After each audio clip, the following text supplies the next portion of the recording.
Jagannath, Jai Baladev, Jai Subhadra, Jai Sudarshan Chakra Ji Ki Jai. Om Jnana Tirandasya Jnana Jana Shalakya Chakshurunmilitam Yena Tasmai Shri Guruve Namaha. Okay.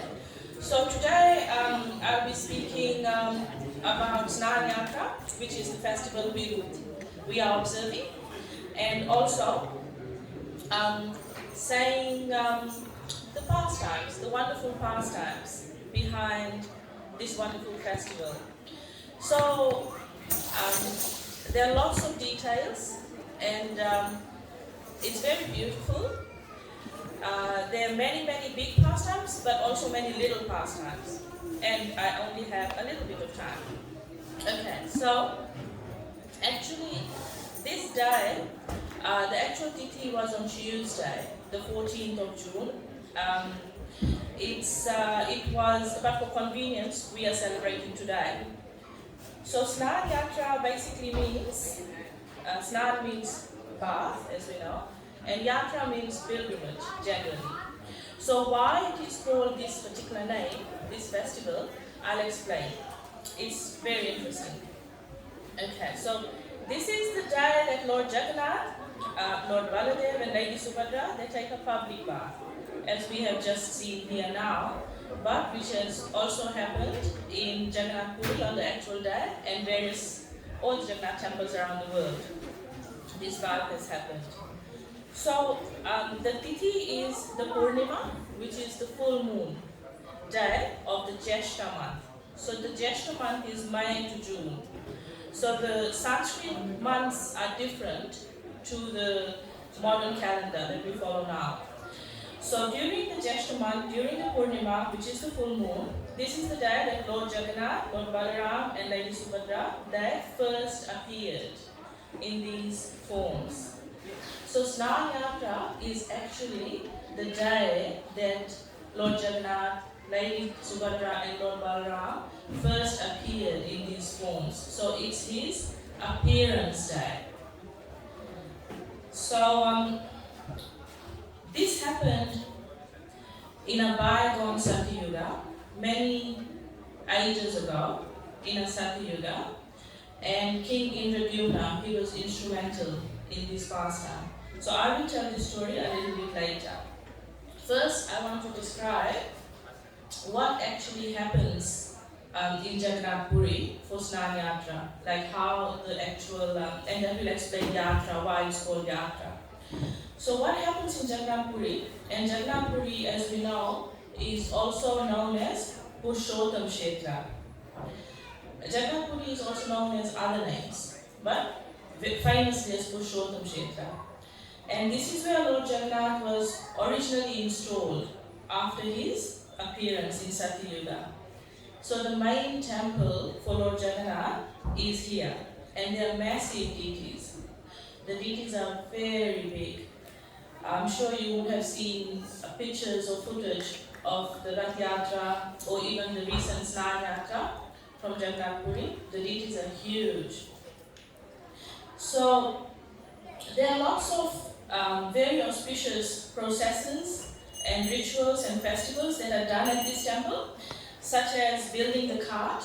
And building the cart, it starts on Akshaya Tritiya, on that auspicious day. Like everything that's done at the temple has, is based in tradition and comes from the time when Lord Jagannath was when he first appeared. So, and it's wonderful, like all the different details about it, it's really wonderful. So building the cart can only happen with a certain type of wood, the wood can only be cut at a certain time, etc., etc. So then there is Snana Yatra, then there is changing the flag on top of the temple, which happens regularly. Then there is the Odissi dancing. So all these different traditions are associated with the Jagannath temple.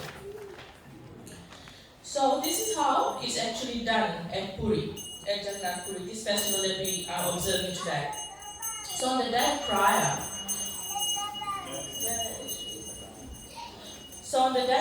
to Snana Yatra, Lord Jagannath, Lord Balaram, Lady Subhadra and Sudarshan Chakra, they are brought out from the inner temple in a procession to the bathing tent. And they are put at an elevated height for the bathing. I don't know if you've actually seen pictures. I saw some pictures this week gone by, and like the platform is really elevated so that people even from a distance can see the whole festival happening. It's really nice. So this is needed because thousands of people gather. So the deities arrive in a procession. They go to the Snana Yatra, which is the bathing platform, and they're decorated with flowers and incense and oils are offered.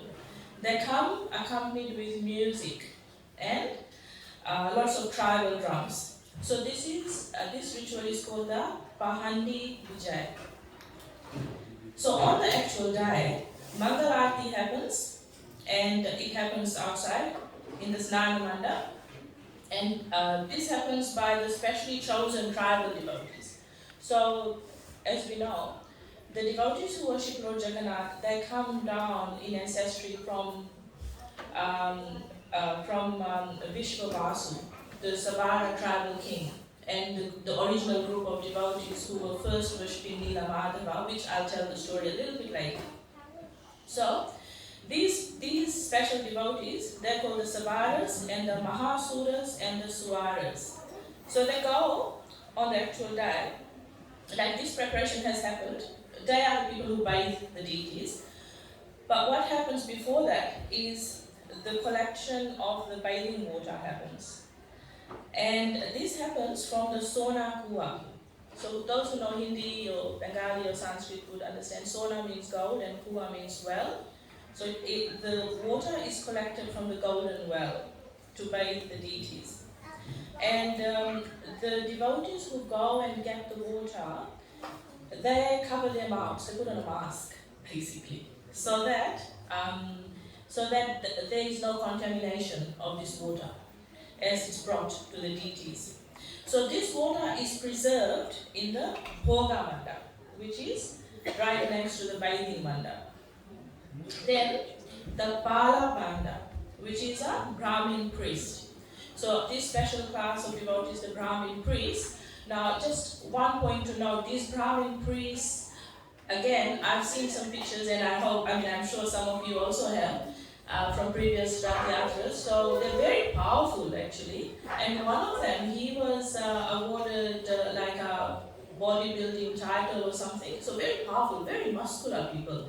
Why so? Because they actually have to help carry Lord Jagannath during the Rath Yatra, during the Snana Yatra, all this. So they're not only priests, but they're also very powerful. They're built like Kshatriyas. So these class of people, they purify the water with turmeric, rice, chandan, oils, flowers, medicinal herbs, etc. Then, after Mangal Aarti, the bathing happens in the morning hours, as it has happened here today, in the morning hours. The filled vessels are carried in a procession from the Bhoga Manda to the Snana Yatra by the Suaras, and this ritual is called the Jaladhivasa. So prior to the bathing, the deities are covered. They are dressed in silken clothes and smeared with red powder. There are 108 gold vessels with water from the golden well, and the abhishek is done with mantras, in particular the Pavana mantra, the Pava Mana Sutta, accompanied with kirtan and conches. So just as we saw today, lots and lots and lots of bathing substances and water in particular is used at Jagannath Puri. And this is because it's really hot there at the moment. So it's the opposite, because we're in the other hemisphere, the seasons are opposite. So it's really hot in India at the moment. And the deities, so these deities at the Puri temple, they are painted, as you know, in the primary colors that we see them in, but they are painted with artificial paint. They are painted with natural dyes, mineral paints. So just natural sort of, plant extracts and soil extracts, like natural paints like that. So when they are bathed, all these colors run. These colors run quite easily. So to keep the jovial mood, after all the bathing, and to prevent the devotees actually seeing the lords looking off color, looking, like that, they are dressed in the elephant vesh, and Lady Subhadra is dressed as a lotus flower. So this is one of the practical reasons this happens. But we know the Lord can accompany many different things just by doing one thing. So there's a really nice story behind why the Lord has this elephant form of all forms. Why the elephant form? So once upon a time, there was a scholar. He was a really good scholar. And the king of Orissa, where Lord Jagannath resided, had called him to come to reward him. So this scholar came to Jagannath Puri, and it was during the Snana Yatra festival. And the king said, let's go and have darshan of Lord Jagannath. And he said, oh, no. I don't want to worship anybody else except for my Ishtadev, Lord Ganesh. So then what happened? Finally, he was persuaded to go. And some reports say that he had a dream that night. That this scholar had a dream that night, and in the dream, Lord Jagannath came to him and said to him, come, you won't be disappointed. And this report also says that the scholar had gone and had seen the Lord already, and he thought, oh, why does the Lord look like that, like with the paint all gone? Why does he look like that? So he had been a little bit disappointed. This is this other report. So anyway, that night he had a dream, and in the dream, Lord Jagannath said, come, you won't be disappointed. So he went the next day, and to his immense delight, he saw the Lord as an elephant.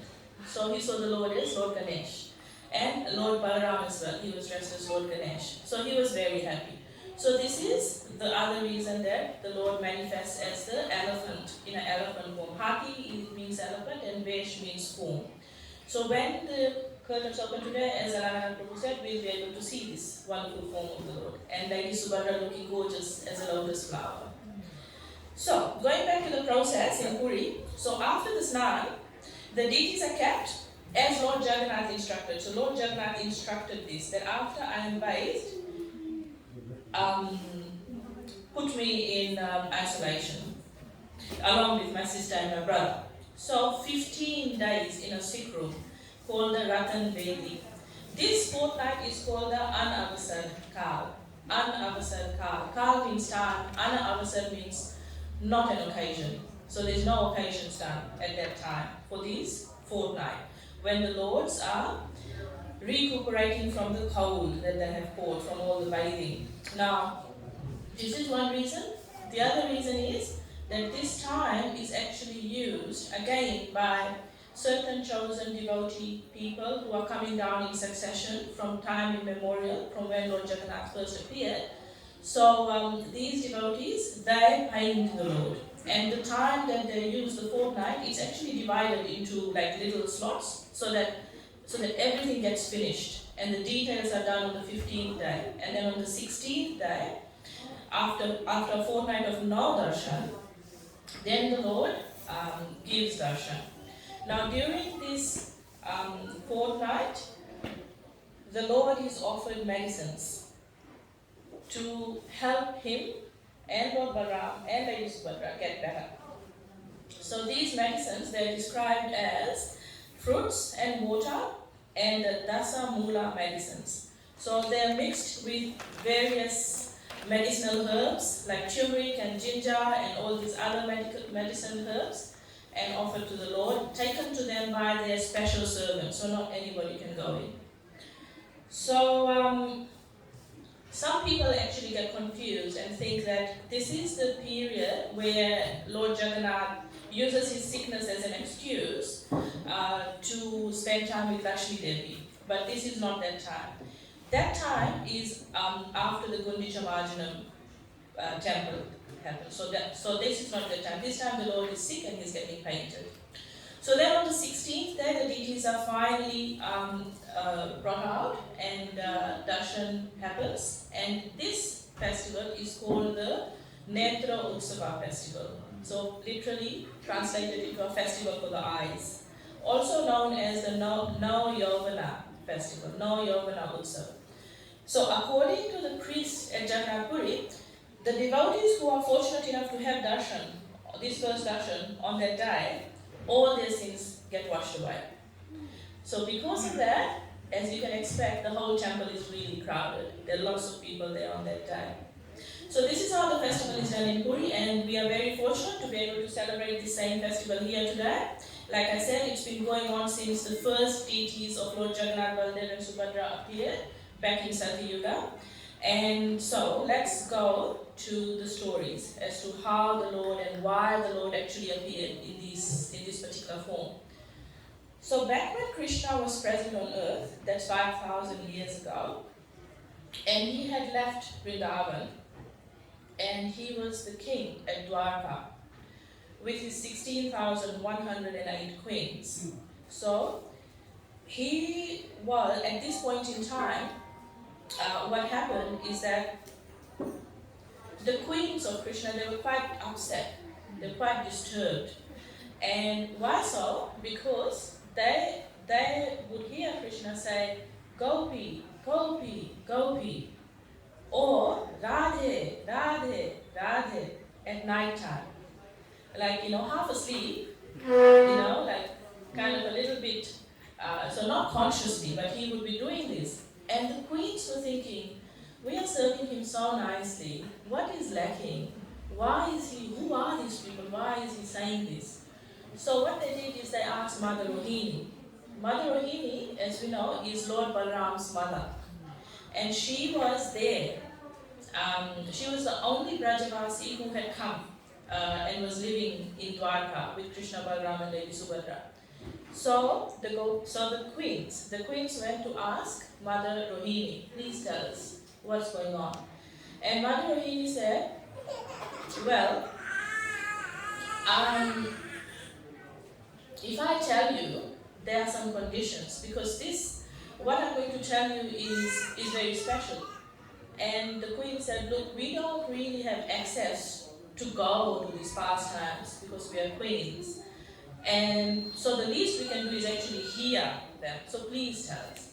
So Mother Rohini said, okay, if I'm going to tell you this, then there is a condition that somebody has to guard the door, because if Krishna and Balaram hear this, their minds will become confused. They will run away straight to Vrindavan, and they'll become very, very upset. So Krishna and Balaram should not hear this. So Lady Subhadra volunteered to then, and she was chosen by the queens and Mother Rohini to guard the door. So what she did, she was standing at the door, and Gaur Govinda Maharaj, he actually describes that she had her arms like this. She was actually guarding the door like this. So one important thing to say here is Lady Subhadra is Krishna's sister. She is also Durga Devi. And Durga Devi's role, she is the energy of Krishna. She is in charge of this material creation. And so she guards Krishna, she protects Krishna. She doesn't let anybody who is not qualified actually go. So there is one little significant point in this regard as to why her hands are like this, guarding the door.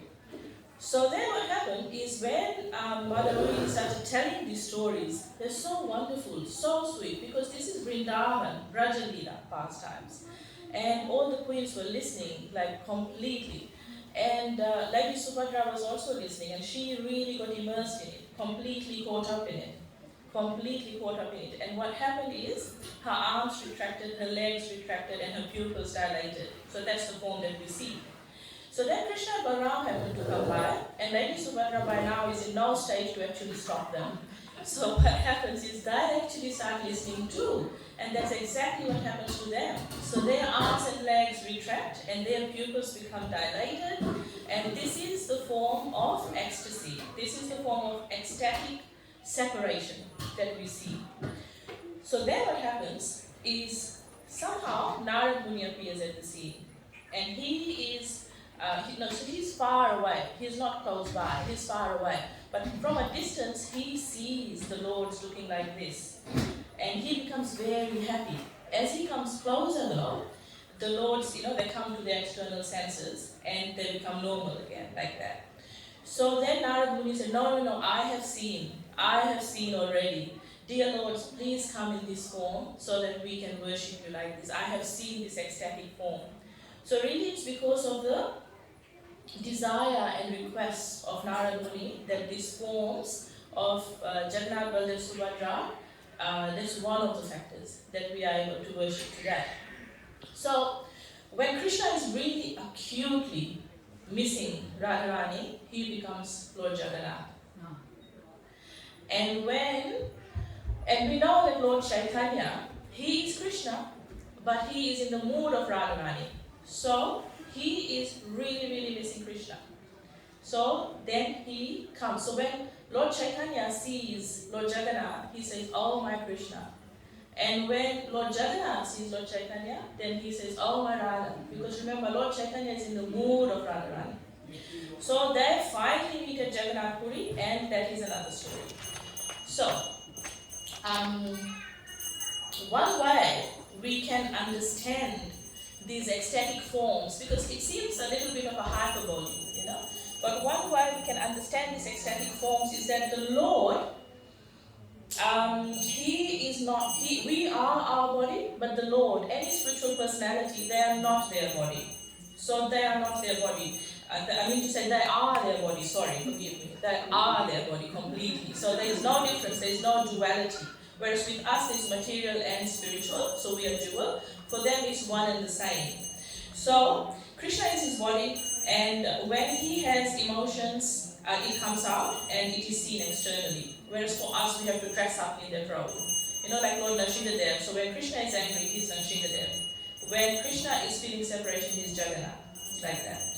So this internal mood changes the external form, and there is no difference between the body and the soul. So this form of the Lord's is called the Mahabhava Prakash, which basically means the great emotional manifestation. And then it gets even more ecstatic after this. So what happens is that Krishna, when he is feeling the separation, like I described, the arm, the limbs retract, the pupils become big, and he is described that he becomes like a log. It's described that he becomes like a log. So this log, both literally and metaphorically, floats on the ocean of Radharani's love. So when this log is floating, metaphorically, it's described that this ocean floats in this ocean of Radha Bhava, of Radharani's love. And we know that the manifest forms of the deities were carved from a Daru Brahman log. So this is the log that was floating in the ocean in Puri and was discovered. So that brings me to this pastime, this story then, of how the deities actually came to be worshipped like this. So in Satyuga, in one particular Satyuga, there was a king called Indradyumna who lived in this place, Jagannath Puri, basically, Purushottam Kshetra. And the capital of that place then was Avanti. He was the 25th son in the family line coming from Lord Brahma. He had everything, and he was very qualified.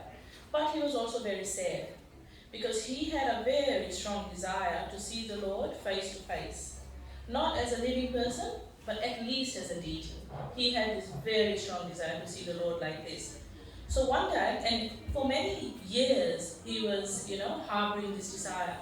So then one day what happened is he finally asked his priest to please find that holy spot on earth where I can see Lord Jagannath where I can see the Lord face to face. So the priest, he started meditating on how to fulfill this, and what he did, he called all the Tirtha Yatris. Tirtha Yatris basically means all the pilgrims who would be traveling from place to place, who were experienced pilgrims. So he called them all, and in a big hall, and then he asked, has any one of you seen the forms of the Lord anywhere? And so one old pilgrim, he shuffled in at the last minute. He said, yes, I have seen. And he described very nicely. He said, there's this place called Orissa. It's known as Purushottam Kshetra. And amongst the dense forests over there, first you will find a kunda. It's called Rohini Kunda. And then you will go and you will see on the west side there's a settlement. It's called Deepak Savar Ashram. And then finally, when you go straight, there's a deity of the Lord over there, and this is Lord Neelamata. And this Lord, he is beautiful. There is Lakshmi Devi also there. He is carved with blue sapphire. So Neela means blue. So this is the blue Lord, and he is on top of this blue mountain called the Niladhari mountain. So the king was ecstatic to hear this. And what he did, he then he told his priest, please make some arrangements so I can go there. Please help me with this desire.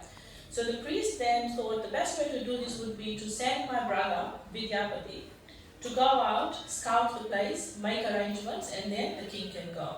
So this is what Vidyapati did.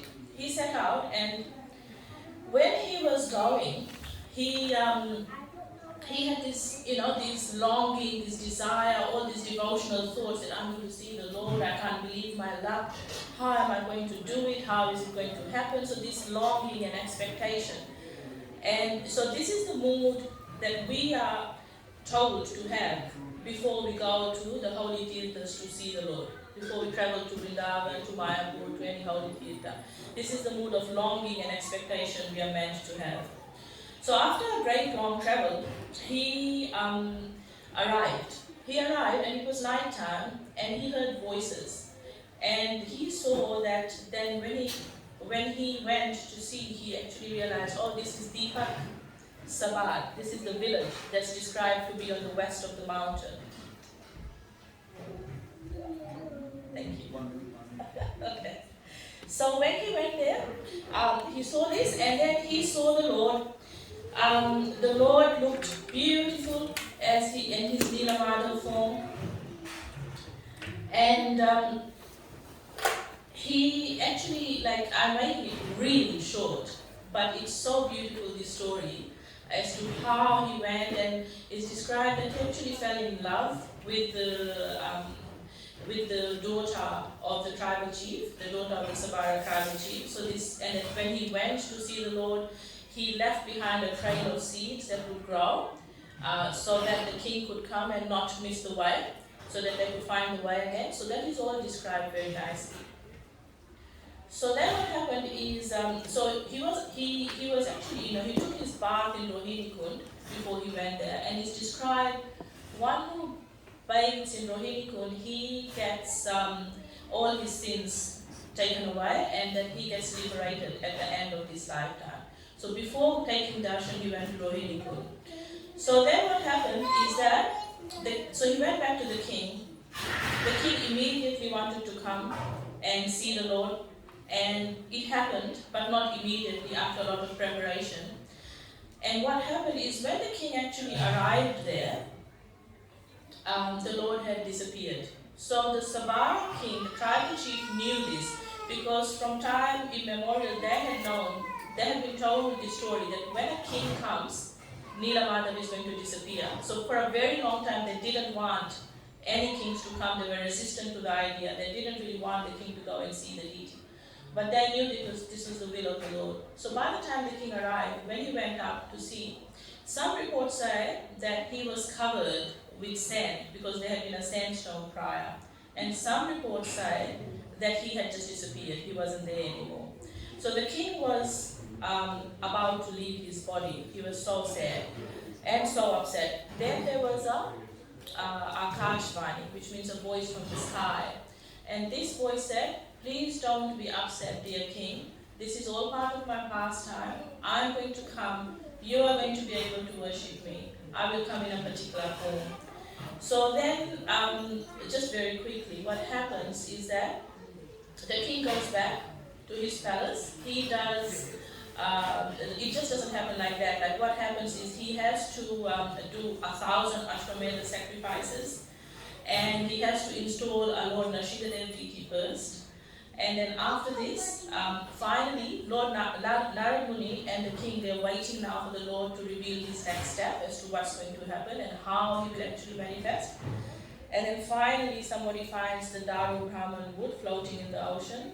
And then, as we know, this part of the story is very famous.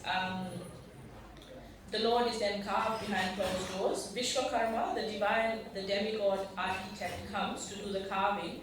And the injunction is given that nobody should open the door to see what's happening for 21 days. Because if you open the door, something terrible is going to happen. So nobody was supposed to open the door.